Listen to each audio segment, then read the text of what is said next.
Okay, so now we are in Magdala, that was discovered in the year 2000 when they wanted to expand the, as you can see, the hotel right there. What we are seeing right now is the first century synagogue that was here built, and they assume actually that this synagogue was existed even before the destruction of the temple in the year of 70 in Jerusalem. Why that? Now we will gonna discuss it there, but now we have to look right here. The synagogue used in the first century only for reading the Torah. There was nothing else, preaching and teaching. This is the use of the synagogue during that time. This is the table when they used to sit around and reading the scrolls. They put the scrolls on this table and they read from the Tanakh or the Old Testament. All around they are gathering. Synagogos, this is a name, comes from the Greek. Syna, that's mean gather, gogos, gathering together or coming together. Like the synod. Syna, like yes, Right, synagogos. And we predict that if Jesus comes from Nazareth through Wadi al-Hammam, which is the Wadi of Dove, and he comes to Arbil, perhaps and most probably he came to this place. He was standing on this gate, coming inside, teaching and preaching in this synagogue. We assume that if so, then this is a magnificent place. Why would we assume that? Because this was here from the first century, which is on Jesus' time. This synagogue was 2000 years before the destruction of the temple, as I mentioned, because the tables had signs of the temple itself. We will discuss this there. Right, so and this is very close to Nazareth. This is very close to Nazareth. It's about 20 kilometers far away from Nazareth. And Jesus came here because here is also when it started the Via Maris. After it turns from the coastal plan, it turns to this side. So this is a junction where the Via Maris also continue to the north. Ah, Okay. so a lot of people maybe came Right. here. I would like you to see these caves.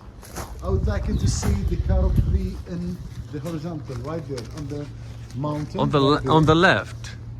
Up there, you can see. Yeah. I can see from here a carob tree, not because I have a good eyes or vision, because I have been there. Okay, Yeah. I saw it from there. Okay, so you can see the caves, and you Yeah. can see where once Jesus stood looking over the Sea of Galilee. But what makes that very important is, as I mentioned for you, you can read from here. Actually, you can see, you can read here. The synagogue dated from the first century, before destruction of the second temple. How we would know that this is before the destruction of the second temple? Because a magnificent finding. This is a table that were found right here at the place, and what's embedded inside it, or it's depicted inside the chiseled, is a magnificent. This is exactly what we have in the temple. This is exactly the orientation of the temple in Jerusalem, with the vessels of the temple, with the gates inside, entering and getting outside. And what makes it magnificent is the minaret. The minaret with the 7 candles and the jars. This is one of the 3 important vessels in the temple. So it light the temple for 7. And 7, sometimes they are predicting because they said, Jesus said, I am the light of the world. Okay, so this is the Rosetta flower. Okay, and we can see here also some kind of, you know, the gates that they come in and out from the temple. We can see some vessels of the temple, and here we can see a wheel with a fire, so the chariot takes the Ark of the Covenant and goes to heaven. So it is depicted. Whoever made this stone had been in Jerusalem.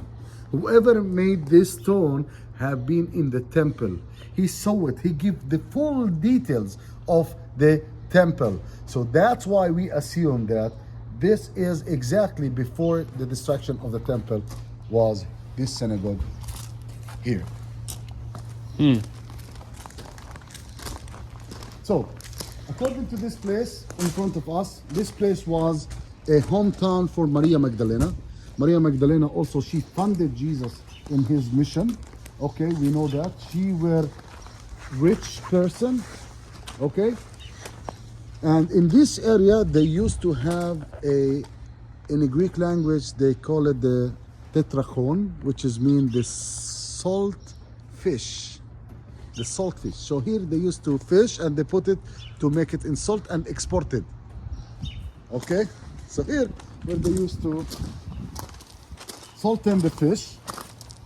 And that's why this area or this town is a rich town.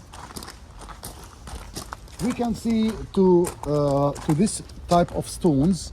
Actually, it's different than what we found in other places. Other places we could be a limestone, chalkstone. This one is a basalt. Okay, this one is a basalt stone, a volcanic stones.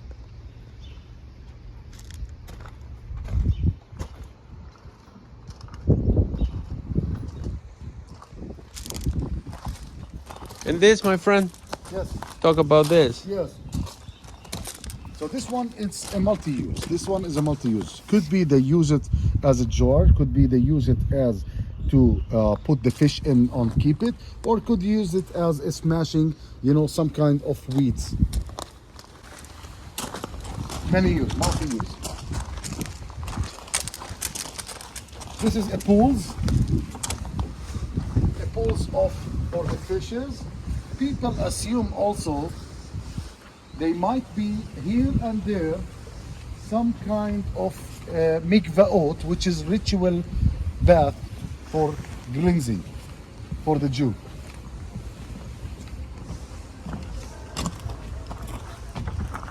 Oh, I see the caves. There are actual caves right there. Yes, it is. It is an actual cave. Is there something to see there? If you go in the early in the morning, there is a trail you can discover, but nothing. I mean, you can see just only a cave, but it's nice experience. If You can go by there, yourself. You can go by yourself. There is a trail, and you can also go with the people. You can arrange it with a tour guide or something. Oh, I like that. Yeah. And you say Jesus was there. And Yes. Yes. To pray? Yes, that's right. Absolutely. So Magdala, it's come from the Hebrew Migdal, which is mean the tower, Magdala. Or Magdala, it's coming from the net that they are doing in the fish, while they are fishing. Basalt stone, the continuation of the town and city. And lately they found another synagogue from almost the same period right there. Where you see the flag, right there, the flag. yeah. Yes, this belongs to the Catholic Church, and they found a magnificent synagogue, also from the first, century. That's great. The Catholic Church. Yeah. Magdala Center.